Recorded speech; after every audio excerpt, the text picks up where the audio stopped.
When did you watch Somiana's sanity slowly deteriorate? I worked in a care facility for people who suffer from dementia. This was a very rewarding and enjoyable job, but at times it could be confronting and sad, as you'd expect. One story that stuck with me was this lady who'd write in her booklet, and always left it open. She didn't care to keep it a secret or anything, but I would make sure to keep personal possessions private as much as I could, while cleaning the rooms. So I'd close the little book, and put it in her desk where she could find it. It's something I could relate to. I have my own little books and enjoy writing as well, and appreciate it when people respect my privacy. I wouldn't read the contents, but I saw the phrases go from sentences, to repeated words, to scribbles. Eventually, she became too confused to put pen to paper.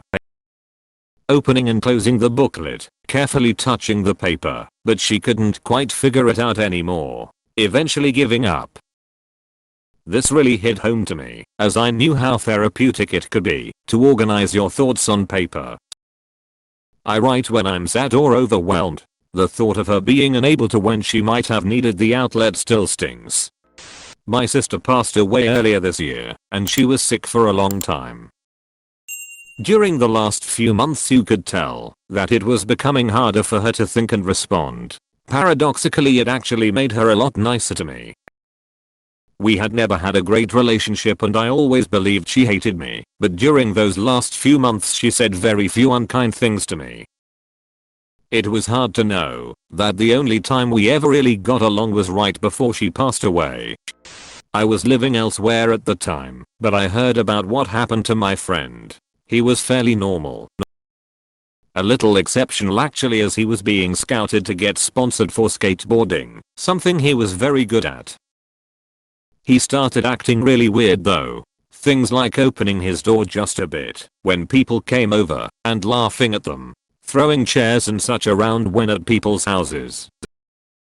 Lying about things that were really obvious. Reading loudly from the Bible while wearing almost nothing outside in the middle of winter. Turns out he was schizophrenic. Last time I saw him was after I moved back and was living in a bad neighborhood. He was homeless, as was his dad who was with him. He didn't even recognize me, just acted really scared that I was trying to talk to him. No one has seen or heard from him since then. I'm the last person to have seen him. That was 10 years ago. My wife died of cancer 3 months ago. There were serious metastases to the brain, a baseball, a pair of golf balls and some other smaller pockets of disease. My wife was an intellectual badass, held a doctorate, played concert piano, and had an uncanny ability to make correct political decisions. Badass.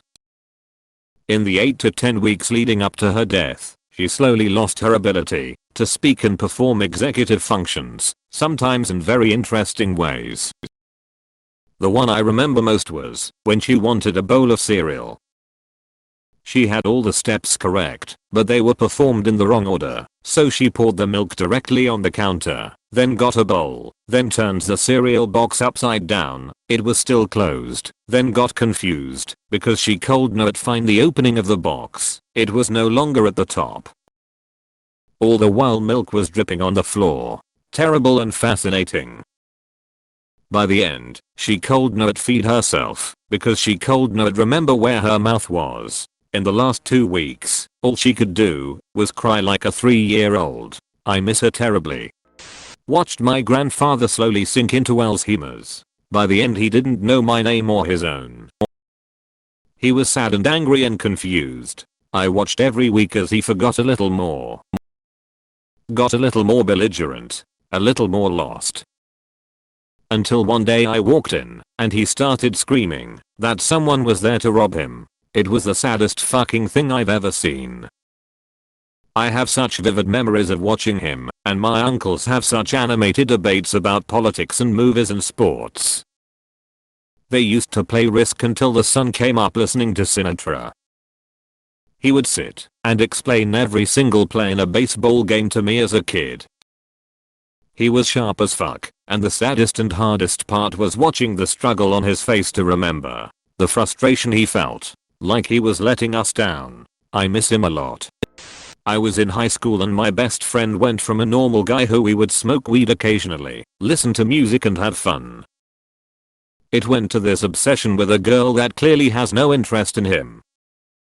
He would literally stalk her, try to win her over. At the same time, he wasn't keeping up with hygiene and went from a decent student to a poor performer.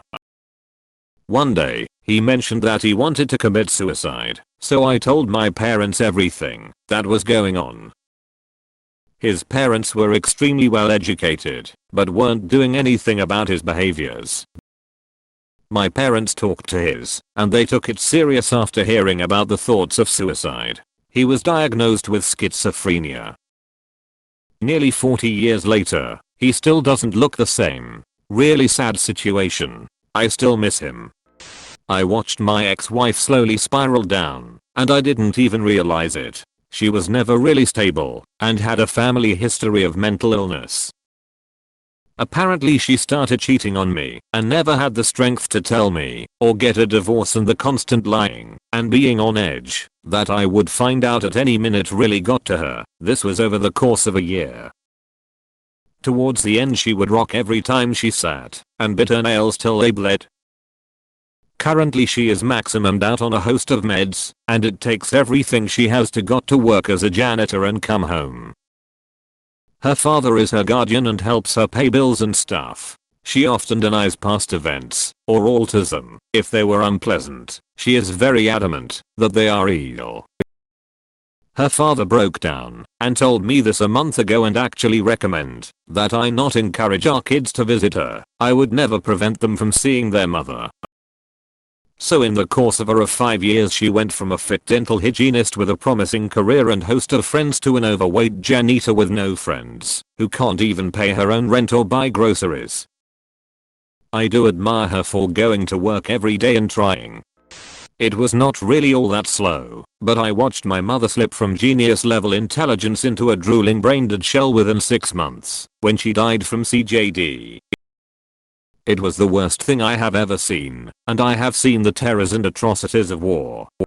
My dad died of cirrhosis when I was 17.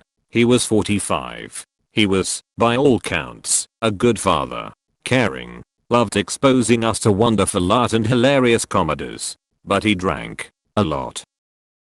About a year before he passed is when I noticed a change. Paranoid delusions. Talking to people not there. I had come home from school to find Mormon missionaries that he had let in. Sometimes Jehovah's Witnesses. They were all taking advantage of him, and I'd kick them out every time. He was a staunch atheist. Then the violence started. Burst into my room just to punch me in the face while I am sleeping. He tried to light the apartment on fire. Twice. On my 17th birthday he called my so a cunt to her face and threw his drink at her. We ended up in fisticuffs again. He also just looked insane. Yellow skin. Yellow eyes.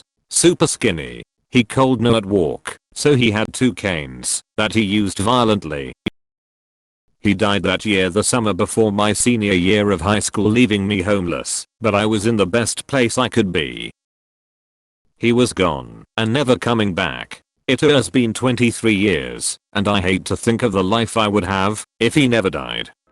My ex-best friend over the course of this past year has gone from a normal, well-adjusted woman who held down a full-time job and a very nice apartment to constantly being online and talking about how humans are just slaves to an alien race that lives on Mars, and how reality doesn't exist, and if she died none of it would matter, because reality doesn't exist.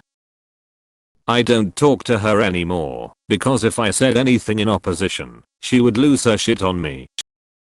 Very different from the kind, compassionate woman I was best friends with for 4 years. I miss her every day. Disclaimer, I know she's doing well. She has a great familial support system and other friends that agree with her beliefs. I just couldn't be one of them anymore. We can't force someone into help if they don't want to be helped. A friend's grandmother started filling her bedroom with statues.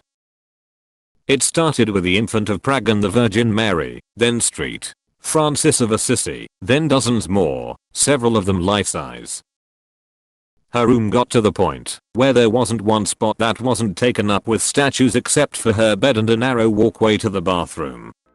My mom started going to online blogs and web radio shows about ghosts, aliens, conspiracies and took it all at face value. I saw my normal mom turn into a complete gullible ignoramus in a matter of months. Nobody could talk to her without her bringing up FEMA death camps, potential economic collapse, aliens, anti-vax or Obama signing more executive orders than any president in history. Her friends thought she might have a brain tumor. She didn't. She did have cancer she was hiding/ignoring that ended up killing her. She thought cancer wasn't real. This is what happens to lonely people that are looking for a connection. They'll believe anything just to feel that they are a part of something. It was very sad that she was so unbearable the last couple years of her life. My grandmother began to mentally deteriorate many years ago. When I was young and did not understand what was happening, she would stand up and move to the corner of the room and stare at the walls. When I asked my mom what was happening, she told me not to worry and act normally. Took me a few years to process that and other quirks she developed before passing away. It was a harsh lesson in the realities of life, I guess.